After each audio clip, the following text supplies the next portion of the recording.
ઘણી વખત તો મા બાપ જ વ્યસન કરતા હોય બચારા, તો બાળક શું કરે, જેમ પૂર્વે મેં વાત કરી બીડી ને બજરની, એવી રીતે એમ એક બાપ આમ બીડી પીને ઘરમાંથી બારે નીકળતો હતો અને છોકરો છે એ બારે આંગણામાં જો દરવાજે જ રમતો હતો અને બાપે આમ સિગારેટ પૂરી કરીને થોડીક તો બચે ને, ઠૂઠું શું કહેવાય, ઠૂઠું એમ, એ ઠૂઠું બચ્યું એટલે ઘા કર્યું, હડકતું હતું ને ઘા કર્યું અને એ જ સમયે એની નજર સામે એના છોરાએ ઠૂઠું હાથમાં લીધું ને પીધું. તેથી એના બાપને થયું કે અરે રે, આ મારી ભૂલ અને એને કારણે મારો દીકરો વ્યસનને રવાડે ચડે છે. માટે મિત્રો ખાસ વિચાર કરજો, બાળક જ્યારે જન્મે છે ત્યારે એના હાથમાં ગુટકા, તમાકુ, બીડી, સિગારેટ કે શરાબની બોટલ હોતી નથી, પણ આપણે જ ગમે ત્યારે એને કોઈક ને કોઈક રીતે એને પકડાવી દઈએ છીએ. માટે જેના જીવનમાં આ ભૂલ હોય કે નાનું મોટું કાંઈ વ્યસન કરતા હોય ને, તો હું તો એમ કહું કે તમે મોક્ષને માટે કદાચ તમારા વ્યસનને ન છોડતા, પણ તમારા દીકરા દીકરીઓ માટે, સંતાનો માટે તમે તમારા વ્યસનને છોડી દેજો. એક દિવસ એવો આવશે કે તમે તમારા દીકરા દીકરીઓને લઈને સાધુ પાસે ને સાંખ્યોગી બહેનો પાસે જાશો કે સ્વામી આને વ્યસન છોડાવો. જો એવા દિવસો ન લાવવા હોય ને મિત્રો, તો તમારા જીવનમાં જે આ ભૂલ થાય છે ને એ છોડી દેજો. આજે રૂપિયાને કોઈ બગાડ કે નુકસાન નથી. માણસો લાખો રૂપિયા કમાય છે ને પોતાને રૂપિયે જ ખાય છે, એટલે રૂપિયાની ચિંતા હવે નથી.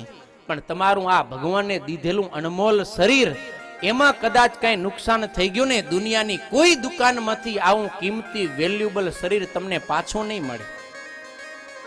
આજે તમારા ઘરની અંદર રહેલું ફ્રીજ બગડી જાય એની તમને ચિંતા છે, ટીવી બગડી જાય, અરે સીલિંગમાં લાગેલો પંખો બગડી જાય એની તમને ચિંતા થાય, પણ આ કરોડો રૂપિયા દેતા ના મળે એવું આ મોઘું માનવનું શરીર બગડી જાય એની તમને હમૂરી ચિંતા નથી થતી.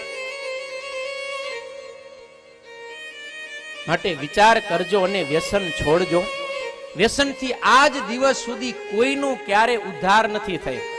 અરે આપણા ચિંતકોએ એમ કીધું કે જેટલાએ દરિયાને નથી ડૂબાડ્યા ને, એટલાએ તો દારૂએ માણસોને ડૂબાડી દીધા છે. હાજ પડે ને લાખો માણસો વ્યસનને કારણે વર્લ્ડ વાઇડ મરે છે. આ રસીઓ છે મૃત્યુ દર. ચોક્કસ વિચાર કરજો. અને તમે વ્યસન કરો એમાં કોઈ રાજી છે? આમ જે વ્યસન કરતા હોય તમે તમારા મા બાપને પૂછજો, તમારી ઘરવાળીને પૂછજો, તમારા છોકરાને પૂછજો કે હું વ્યસન કરું, તમે રાજી છો એમ? અને જો એ રાજી, ના ના અમે ખૂબ રાજી, તમ તો કાર ઝીક્યા રાખો, એમ રાજી હોય તો હજી કરો તો વાંધો નહીં. પણ લગભગ કોઈ રાજી નહીં હોય. હું હમણાં જ 2 દી પહેલા પૂછ્યું તો રાજી કે સ્વામી રોજ હાજે ડખો થાય આ વ્યસનને લઈને ઘરમાં એમ. તો ભાઈ મૂકો, એટલો વિચાર કરો. એક વિચારો, શાંતિથી વિચારજો. જેટલા જેટલા યુવાનો લગ્ન કરેલા છે અને જીવનમાં નાનું મોટું કંઈ પણ વ્યસન હોય, તો એક તમને સુખી કરવા, તમને રાજી કરવા તમારી પત્ની કેટલો ત્યાગ કરે છે, કેટલું છોડે છે. પોતાનું ગામ, પોતાનું ઘર, મા બાપ, એની સખીઓ, સાહેલીઓ, બધુંય બાળપણું પોતાની અટક સહિત છોડી માત્ર ને માત્ર તમને રાજી કરવા માટે રાત દિવસ પ્રયત્ન કરે છે કે નથી કરતા? તો તમે વિચાર કરજો કે જેણે તમને રાજી કરવા આટલું બધું છોડ્યું, એ તમારી ઘરવાળીને, તમારા છોકરાને રાજી કરવા તમે આ ધૂળ જેવું વ્યસન ન છોડી શકો?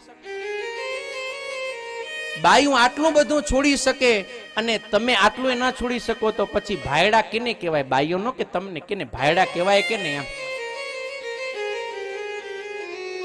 ભાયડા એટલે કેવાય સુરવીર હોય, ઘા કરી દે, એમ કે કીધું પૂરું થઈ ગયું. ના ખપે આપણા જીવનની અંદર. અને મિત્રો તમે માત્ર સંકલ્પ કરજો કે અમારે નિર્વ્યસની થાવું છે અને આ સંતો પાસે આવજો. આપણા સદગુરુ બાલકૃષ્ણ દાસજી સ્વામી આજે વર્ષોથી વિચરણ કરે છે ને અત્યાર સુધી હજારો યુવાનોને, હજારો હરિભક્તોને એમણે નિર્વ્યસની કર્યા છે. અને કેટલાય રાપરમાં એવા હશે, વાગડ પંથકમાં હશે કે આ સાધુને વચને પોતાના વ્યસન છોડ્યા છે. તમે ખાલી હિંમત કરીને સંતો પાસે આવો ને કહો સ્વામી મારે વ્યસન છોડવું છે, અને સંતો કહેશે ને કે હવે વ્યસન ન કરતા, તમને વ્યસન કરવાની ઈચ્છા નહીં થાય. કારણ કે એની પાસે ભગવાનનું બળ છે, સાધનાનો પાવર છે. ઘણી વખત યુવાનો આપ બળે વ્યસન છોડવા ઈચ્છે ને મૂકે ખરા, પણ રહી ન શકે. કેમ? આપણી તાકાત શું, શક્તિ શું, આપણામાં સામર્થ્ય શું? એક વ્યસન પણ આપણને ખેંચી લે, ઈ પણ કબજે કરી લે આપણને, પણ સાધુનો ને ભગવાનનો બળ મળે ને ત્યારે આપણે વ્યસન ઉપર પણ વિજય મેળવી શકીએ. માટે જેને જેને ઈચ્છા થાય એક વખત દોડીને આ સાધુને શરણે આવજો ને કહેજો કે મારે વ્યસન છોડવું છે. એ સંતો તમને બળ આપશે, હિંમત આપશે અને પ્રેરણા કરશે. તમને વ્યસન કરવાની ઈચ્છા માત્ર પણ નહીં થાય, પણ એક પગલું ઉપાડવું તમારે પડશે. સમજી ગયા ને? પહેલું પગલું ઉપાડવું તમારે પડશે. એટલે જેના જીવનમાં વ્યસન છે એ વ્યસન પણ છોડજો.